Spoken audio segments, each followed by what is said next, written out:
ஏகனே போற்றி, இணையாளும் ஈசனை போற்றி, பிரணவத்தின் பொருள் தந்து தகப்பன் சுவாமி என்று பெயர் கொண்ட என் குருநாதா போற்றி, ஸ்கந்தாசரணம்.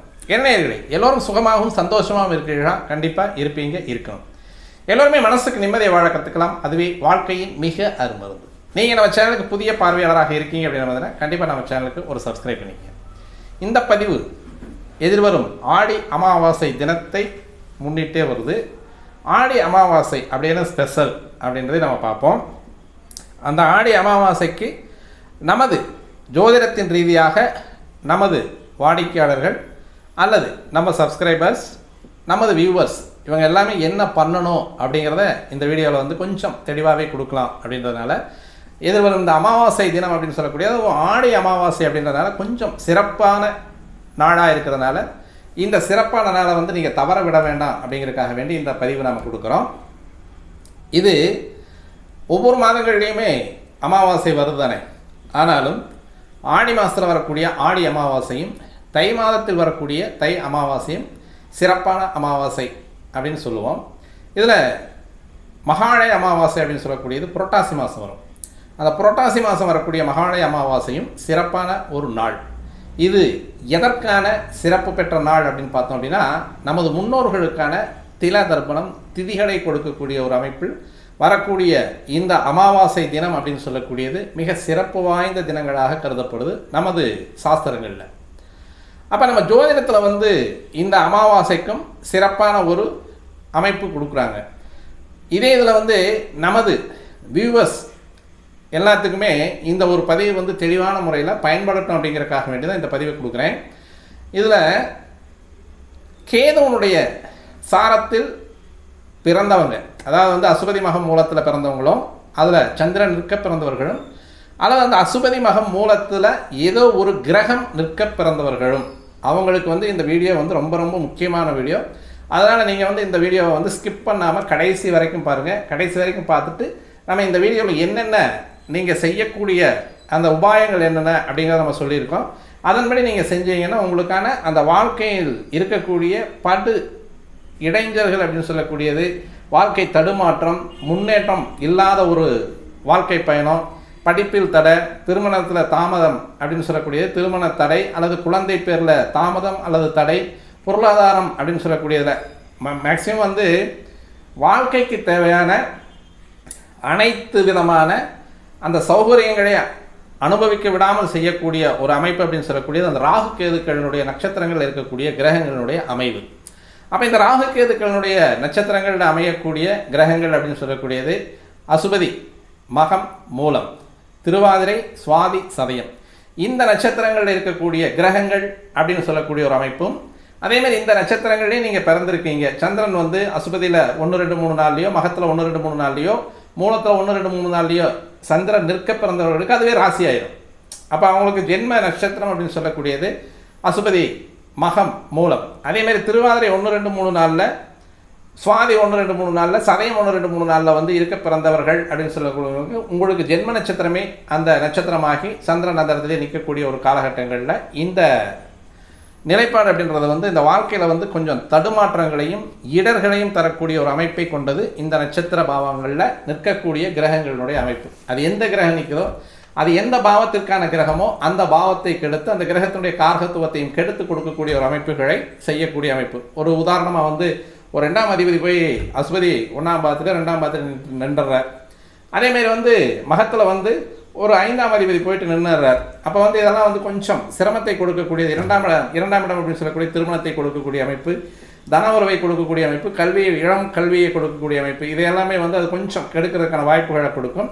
அதேமாதிரி 5ஆம் இடம் அப்படின்னு சொல்லக்கூடிய 5ஆம் இடத்து அதிபதி போயிட்டு மகம் சாரத்திலேயோ அல்லது மூலம் சாரத்திலேயோ நின்றுருக்கார் அப்படின்னா அந்த 5ஆம் பாவம் அப்படின்னு சொல்லக்கூடியது இவங்க இடம் விட்டு இடம், நாடு விட்டு நாடு, ஊர் விட்டு ஊர் போகக்கூடிய ஒரு அமைப்பு, பூர்வீகமே இல்லாமல் முழுமையாக அழியக்கூடிய அமைப்பு. அதேமாதிரி வந்து அந்த 5ஆம் இடம் அப்படின்னு சொல்லக்கூடிய பாவகத்திற்கு மிக மிக நெருக்கமான ஒரு குணம் அப்படின்னு சொல்லக்கூடியது குழந்தை பேர். அந்த குழந்தை பேர் அப்படின்னு சொல்லக்கூடிய அந்த குழந்தைகள் பிறந்ததிலிருந்து அந்த தோஷத்தை சுமக்கக்கூடிய ஒரு அமைப்பு. அந்த உங்களுடைய குலதெய்வ அனுகிரகம் இல்லாமல் அந்த குலதெய்வத்துடைய கோபத்திற்கு ஆளான ஒரு அந்த ஜாதக அமைப்பில் இருக்கக்கூடியது ஒரு 5ஆம் பாவாதிபதியோ அல்லது ஏதோ ஒரு கிரகம் சுக்கிரனோ செவ்வாயோ அந்த அசுபதி மகம் மூலத்தில் போய் நிற்கிறாங்க அப்படின்னா அது வந்து கொஞ்சம் சிரமத்தை கொடுக்கக்கூடிய ஒரு அமைப்பாக இருக்கும். அதேமாதிரி திருவாதிரை சுவாதி சதயத்தில் போயிட்டு ஏதோ ஒரு கிரகம் போய் நிற்கிது, ஏதோ ஒரு பாவாதிபதிகள் போய் நிற்கிறாங்க அப்படின்னாலும் அதுவும் கொஞ்சம் சிரமங்களை கொடுக்கக்கூடிய ஒரு காலகட்டமாக இருக்கும். இது என்ன அப்படின்னு பார்த்தோம் அப்படின்னா, ராகு திருவாதிரை சுவாதி சதயம், கேது அசுபதி மகம் மூலம், இந்த திரிகோணங்களில் வரக்கூடியது ராகு நமது அப்பன் அப்படின்னு சொல்லக்கூடிய நமது தந்தையினுடைய மூதாதையர்கள், தந்தையினுடைய வழித்தோன்றர்கள் அப்படின்னு சொல்லக்கூடியது. தந்தையினுடைய வழித்தோன்றர்கள் நாம தந்தையாருடைய மூத்த அவங்களுக்கு முன்னாடி இருக்கக்கூடிய தலைமுறையினர் அப்படின்னு சொல்லக்கூடியவங்க செஞ்ச ஒரு கர்மாக்களை சுமக்கக்கூடிய ஒரு காலகட்டத்தை இந்த ஜாதகர் மேலே சுமத்தக்கூடிய ஒரு அமைப்பு அப்படின்னு சொல்லக்கூடியதான் இந்த திருவாதிரை சுவாதி சதயத்தில் நிற்கக்கூடியதும் அசுபதி மக மூலத்தில் நிற்கக்கூடிய கிரகங்களுடைய அமைப்பும். அதில் சந்திரனே இருக்க பிறந்தவங்க உங்களுக்கு அதே ராசியாக போச்சு. அப்போ மிதுனம், துலாம், கும்பராசி, அதேமாரி வந்து மேஷம், சிம்மம், தனுசு ராசி. இதில் வந்து அசுபதி மகம் மூலம் மேஷம், சிம்மம், தனுசு.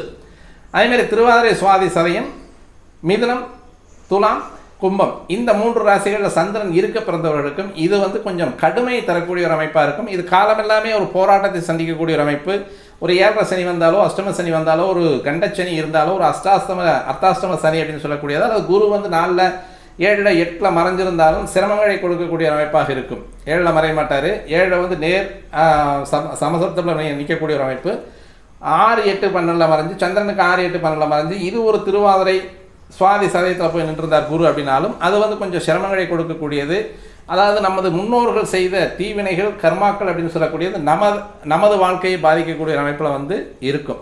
அதனால் இந்த அமைப்பில் இருக்கக்கூடியது, அதாவது வந்து சந்திரன் நிற்க பிறந்தவர்கள் கூட மட்டுமே அல்ல, திருவாதிரை சுவாதி சதயத்தில் வேறு எந்த கிரகங்கள் நின்றாலும் அசுபதி மகம் மூலம் இந்த 3 நட்சத்திரங்களையும் வேறு எந்த கிரகங்கள் நின்றாலும் இது வந்து நமது மூதாதையர்களுடைய அந்த கர்மா அப்படின்னு சொல்லக்கூடிய சஞ்சித கர்மாவை வாங்கிய ஜாதகம் அப்படின்னு சொல்லுவோம்.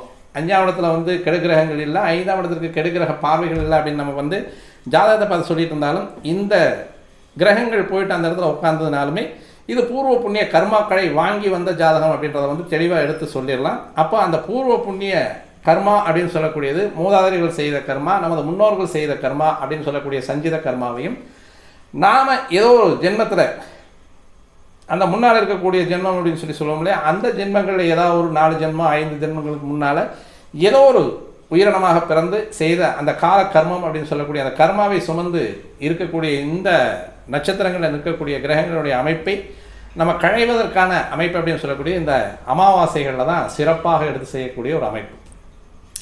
அதற்கு வந்து அந்த ஆடி அமாவாசை, மகாலய அமாவாசை, தை அமாவாசை அப்படின்றது 3 எடுத்துக்கலாம். அந்த அமாவாசைகளில் செய்யக்கூடிய இந்த திதி தர்ப்பணங்கள் அப்படின்றது வந்து மிக மிக சால சிறந்தது.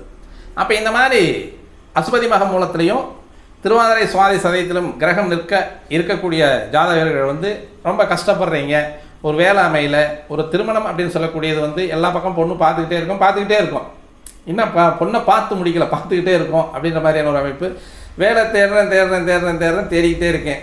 அதேமாதிரி வந்து வாழ்க்கையை வந்து சிறந்து நான் ஓடிக்கிட்டே இருக்கேன், வாழ்க்கையினுடைய கடைசி எல்லைக்கே ஓடிட்டேன் அப்படின்ற மாதிரியான ஒரு காலகட்டங்களில் வந்து மனசு முழுமையாக ஒரு நிலைப்பாடற்ற தன்மைக்கு வரக்கூடிய ஒரு அமைப்பும் இல்லை. நல்ல வசதிகள் இருக்குது, வசதிகள் இருந்தாலுமே மனசுக்குள்ளே ஏதோ ஒரு இனம் புரியாத ஒரு கலக்கத்தை உருவாக்கி கொண்டிருக்கக்கூடிய அமைப்பு அப்படின்னு சொல்லக்கூடியதெல்லாம் இந்த கிரகங்கள் போயிட்டு இந்த ராகு கேதுக்களுடைய சாரங்கள் இருக்கக்கூடிய அமைப்பில் வரும். அப்போ அந்த அமைப்பை இருக்கக்கூடிய ஜாதகர்கள் எல்லாமே என்ன பண்ணலாம் அப்படின்னா, இந்த ஆடி அமாவாசை, மகாலய அமாவாசை, தை அமாவாசைகளில் போயிட்டு நீங்கள் உங்களுடைய ஊருக்கு பக்கத்தில் ஏதாவது திரிக்கடல் சங்கமமோ அல்லது 3 நதிகள் சந்திக்கக்கூடிய சங்கமமோ, திரிவேணி சங்கமம் அப்படின்னு சொல்லுவாங்க. அப்போ அந்த திரிவேணி சங்கமம் அப்படின்னு சொல்லக்கூடிய இடத்துல செஞ்சால் நல்லது. முக்கூடல் அப்படின்னு சொல்லுவாங்க. ஒன்று ஒரு கடலில் 2, அதாவது ஒரு 6 போய் சங்கமிக்கக்கூடிய, அது அந்த கூடல் சங்கமிக்கக்கூடிய இடத்த வந்து அது கூடல் நதி அப்படின்னு சொல்லுவோம். அந்த இடத்துலையோ அல்லது இப்போ நமக்கு வந்து ஏன் ராமேஸ்வரத்தை அதிகமாக வந்து தேர்ந்தெடுத்திருக்காங்க அப்படின்னா, அது 3 கடல்கள் சங்கமிக்கக்கூடிய இடம். மத்தியமாக இருக்கக்கூடிய இந்திய பெருங்கடலும், அரபிக்கடலும், வங்கக்கடலும் அப்படின்னு சொல்லக்கூடிய 3 கடல்களும் சங்கமிக்கக்கூடிய இடத்துல அந்த முக்கடல் சங்கமத்தில் தான், அந்த ராமேஸ்வரத்தில் தான் போய் பித்திருக்களுடைய தோஷம் வந்து அதிகமாக கழிக்கப்படக்கூடிய அமைப்பு.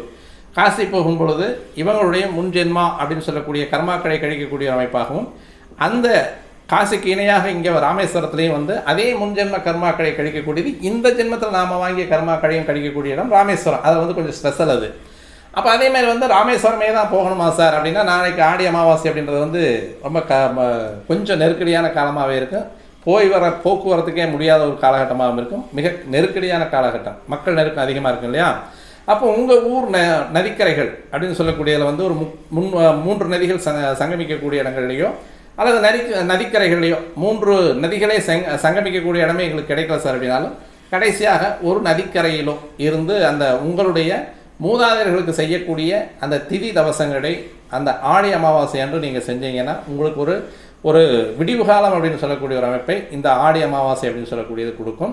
குறிப்பாக கேதுவின் அசுபதி மகம் மூலம், ராகுவின் திருவாதிரை சுவாதி சதயம், இந்த 3 நட்சத்திரங்களில் இருக்கக்கூடிய கிரகங்கள் கண்டிப்பாக அந்த இடத்துல இருந்தது அப்படின்னா நீங்கள் இந்த திதி தர்ப்பணங்களை செஞ்சுட்டு அடுத்தபடியாக உங்களுடைய குலதெய்வ வழிபாடு அப்படின்றத வந்து கண்டிப்பாக செய்யணும். முதல்ல வந்து திதி தர்ப்பணம் கொடுக்குறீங்க. திதி தர்ப்பணத்தை கொடுக்கறது அவங்களுடைய தசாக்கள் என்னென்ன ஓடிட்டு இருக்கோ அந்த தசாக்களுடைய வருஷம் அப்படின்னு சொல்லக்கூடியது.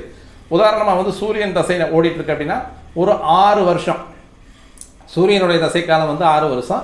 அந்த 6 வருஷம் அப்படின்னு சொல்லக்கூடிய அந்த 6 அப்படின்ற நம்பருக்கு உங்களுக்கு முன்னால் இருக்கக்கூடிய 6 தலைமுறைகளுக்கு உங்களுடைய திதி தவசம் இருக்கணும்.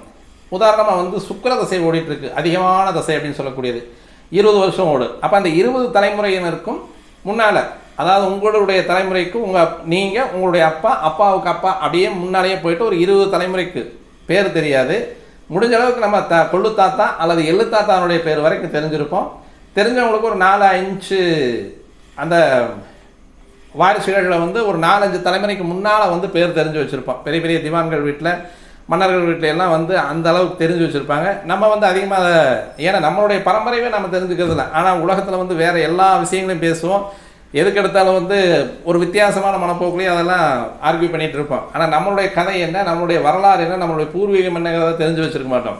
ஆனால் ஒரு 3-4 தாத்தாவை தெரிஞ்சு வச்சுருப்போம். அதற்கு முன்னால் அப்படின்றத வந்து ஒரு 20 வம்சாவழிக்கான 20 தலைமுறைக்கான தவசம் அப்படின்னு சொல்லக்கூடியதை ஒரு வார்த்தையை சொல்லி நீங்கள் அந்த திதி தவசத்தை செஞ்சுட்டு அதுக்கு அடுத்தபடியாக உங்களுடைய குலதெய்வ வழிபாடு அப்படின்றத நீங்கள் செஞ்சுட்டு அது எந்த தசை ஓடிட்டுருக்கோ அந்த தசாநாதனுடைய கிழமையில் விநாயகர் போயிட்டு அங்கே உங்களுடைய அர்ச்சனையை நிறைவேற்றி ஒரு அபிஷேகம் பண்ணி அர்ச்சனை பண்ணிவிட்டு உங்களுடைய ஆத்மார்த்தமான வழிபாடு வந்து நீங்கள் விநாயகர்களில் வச்சிங்கனாலே உங்களுக்கு இந்த ராகு கேதுக்களில் இருக்கக்கூடிய கிரகங்களுடைய அந்த தோஷங்களை நீக்கக்கூடிய சர்வ வல்லமை பொருந்திய பரிகாரமாக இருக்கும். அப்படிங்கிறக்காக தான் நம்ம இந்த வீடியோ கொடுத்துருக்கோம். அதனால் இந்த ஆடி அமாவாசையை நீங்கள் யாரும் ஒதுக்கிட வேண்டாம். மறந்தும் இது வந்து யார் யார் கண்ணுக்கு படுவதோ தெரியல, இந்த வீடியோ எத்தனை பேருக்கு போய் ரீச் ஆக போகுதுன்னு தெரியல. ரீச் ஆனவங்களுக்கு எல்லாமே நல்ல ஒரு விடிவு காலம், மோட்சமான காலம் அப்படின்னு சொல்லி நம்ம இந்த வீடியோ முடிச்சுக்கலாம். மீண்டும் நல்லதொரு பதிவோடு இந்த அடுத்த பதிவில் உங்களை சந்திக்கலாம். இதில் ஏதாவது உங்களுக்கு சந்தேகம் இருந்ததுன்னா இந்த வீடியோவில் கீழே இருக்கக்கூடிய டிஸ்கிரிப்ஷனில் என்னுடைய மொபைல் நம்பர் இருக்கும். கண்டிப்பாக நீங்கள் கூப்பிட்டு என்னை கேட்டுக்கலாம். அந்த ஆடி அமாவாசை திதி தர்ப்பணங்களை தவறாமல் கொடுத்துருங்க அப்படின்னு சொல்லி முடிச்சுக்கலாம்.